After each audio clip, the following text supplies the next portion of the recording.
Kidney transplant end stage renal disease বা ইএসআরডিতে আক্রান্ত রোগীদের একটি সর্বোত্তম চিকিৎসা পদ্ধতি। একটি সাকসেসফুল কিডনি ট্রান্সপ্লান্ট মানে হলো কিডনি ট্রান্সপ্লান্ট করার 1 বছর পর তার সেরাম ক্রিয়েটিনিন 1.3 মিলিগ্রাম পার ডেসিলিটারের কম হবে এবং একটি সাকসেসফুল কিডনি ট্রান্সপ্লান্ট যদি এটি লিভিং ডোনর রেসিপিয়েন্ট থেকে নেওয়া হয় সেটি 15 থেকে 20 বছর টিকে থাকে এবং যদি সেটি ডিসিজ ডোনার বা মরণোত্তর কিডনি ট্রান্সপ্লান্ট হয় তাহলে সেটি 10 থেকে 15 বছর কাজ করতে পারে। কিন্তু বিভিন্ন কারণেই এই কিডনি ট্রান্সপ্লান্ট কিন্তু পুরোপুরি সাকসেসফুল নাও হতে পারে। এর মধ্যে একটি অন্যতম কারণ হলো delayed graft function. Delayed graft function মানে হলো যদি কিডনি ট্রান্সপ্লান্ট গ্রহীতার প্রথম 1 সপ্তাহের মধ্যে ডায়ালাইসিস সাপোর্ট লাগে তাহলে সেটিকে বলা হয় ডিলেড গ্রাফট ফাংশন। যদিও বেশিরভাগ ডিলেড গ্রাফট ফাংশনই রিকভার করে এবং তার কিডনির কার্যকারিতা শুরু হয়, কিন্তু এটি একটি বড় রিস্ক ফ্যাক্টর পরবর্তীতে অ্যাকিউট রিজেকশনের জন্য এবং যাদের প্রায়ই ক্রমাগত বারবার অ্যাকিউট রিজেকশন হওয়ার চান্স থেকে যায়। তাহলে কি কারণে এই ডিলেড গ্রাফট ফাংশন হয়? এদের অনেকগুলো ফ্যাক্টরস রয়েছে। কিছু রেসিপিয়েন্ট ফ্যাক্টর, কিছু ডোনর ফ্যাক্টর, আবার কিছু রয়েছে ট্রান্সপ্লান্ট প্রসিডিউরের ফ্যাক্টর। এর মধ্যে অন্যতম হলো কোল্ড ইসকেমিক টাইম, মানে ট্রান্সপ্লান্টেড কিডনিটি যদি বেশি সময় ধরে প্রিজার্ভ রাখা হয় ট্রান্সপ্লান্টের আগে তাহলেও কিন্তু ডিলেড গ্রাফট ফাংশন হতে পারে। আবার আপনারা জানেন কিডনি ট্রান্সপ্লান্ট করার আগে হেইসেলে ম্যাচিং করা হয়। যদি মিসম্যাচ বেশি হয়, যদি 50%-এর বেশি মিসম্যাচ হয় সেক্ষেত্রেও ডিলেড গ্রাফট ফাংশনের প্রবণতা বেশি হয়। আবার যদি ডোনরের এজ বেশি থাকে, ডোনরের যদি পূর্ব থেকে কোনো কিডনি রোগ থাকে, অথবা যদি রিসিপিয়েন্টের high blood pressure, diabetes, dyslipidemia বা অন্য কোনো ক্রনিক ডিজিজ থাকে সেক্ষেত্রেও এই ডিলেড গ্রাফট ফাংশনের চান্স অনেক বেড়ে যায় এবং এটি একটি সাকসেসফুল কিডনি ট্রান্সপ্লান্ট না হওয়ার অন্যতম কারণ।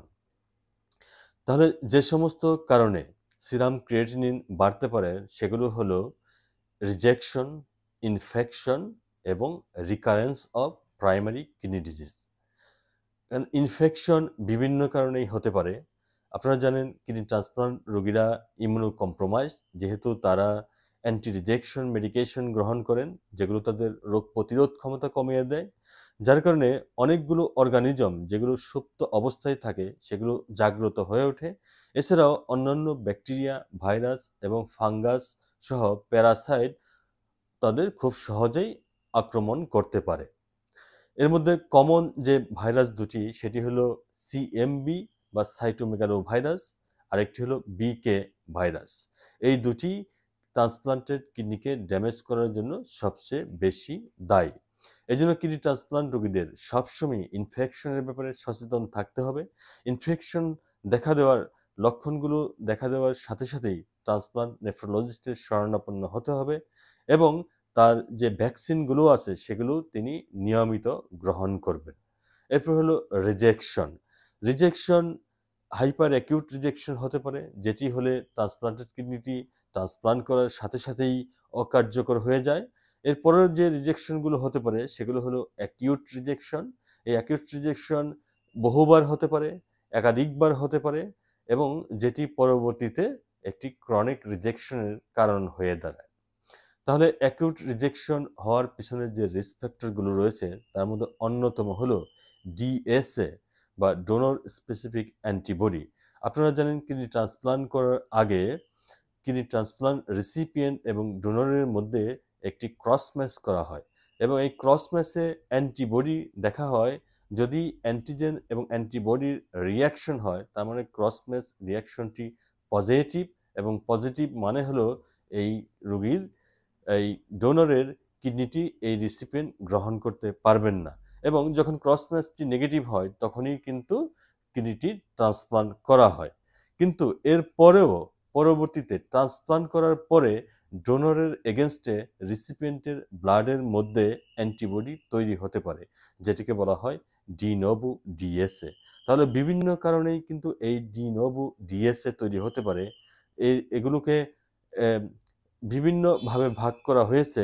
তার মধ্যে অন্যতম হলো যদি আন্ডার ইমিউনোসাপ্রেশন হয়, যদি অ্যান্টি রিজেকশন মেডিকেশনগুলো অপটিমাম ডোজে নেওয়া না হয়, যদি সেগুলোর ডোজ কম হয়, তাহলে কিন্তু অ্যান্টিবডি মেডিয়েটেড রিজেকশনের চান্স বেড়ে যায়।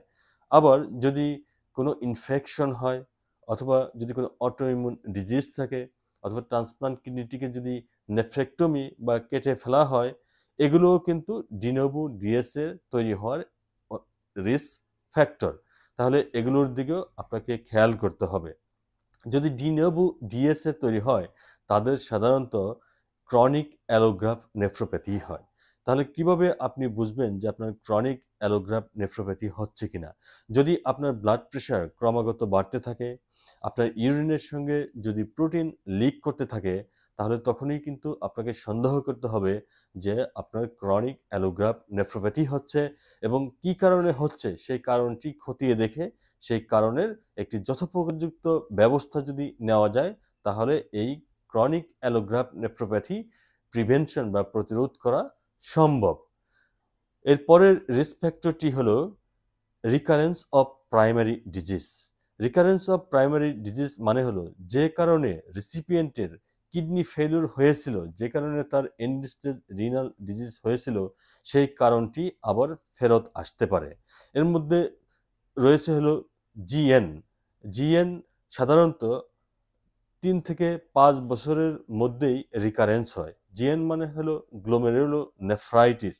এর মধ্যে এফএসজিএস বা ফোকাল সেগমেন্টাল গ্লোমেরুলোস্ক্লেরোসিস এবং আইজিএন নেফ্রোপ্যাথির রিকারেন্স রেট সবচেয়ে বেশি। আবার এদের প্রগনোসিসের মধ্যেও ডিফারেন্স রয়েছে। যেমন যদি আইজিএন নেফ্রোপ্যাথি হয়, তাহলে সেক্ষেত্রে গ্রাফট ফেলিউরের চান্স অনেক কম, এবং বেশিরভাগ ক্ষেত্রেই দেখা যায় গ্রাফটটি ১০ বছরের বেশি টিকে থাকে। আবার এটি যদি এফএসজিএস থেকে রিকারেন্স হয়, তাহলে সেক্ষেত্রে গ্রাফট ফেলিউরের চান্স বেশি। সেক্ষেত্রে দেখা যায় যে অন্ততপক্ষে 60% রিসিপিয়েন্টের ৫ বছরের মধ্যে গ্রাফট ফেলিউর হয়ে যায়। এজন্য আপনাকে অবশ্যই জানতে হবে যে আপনার প্রাইমারি ডিজিজটি কী ছিল। তাহলে পরবর্তীতে প্রেডিক্ট করা যাবে যে আপনার এই ট্রান্সপ্লান্টেড কিডনিতে যদি রিকারেন্স হয়, তাহলে তার প্রগনোসিস বা তার যে ভবিষ্যৎ সেটি কী হবে, এবং সেই অনুযায়ী ব্যবস্থা নেওয়া সম্ভব হবে।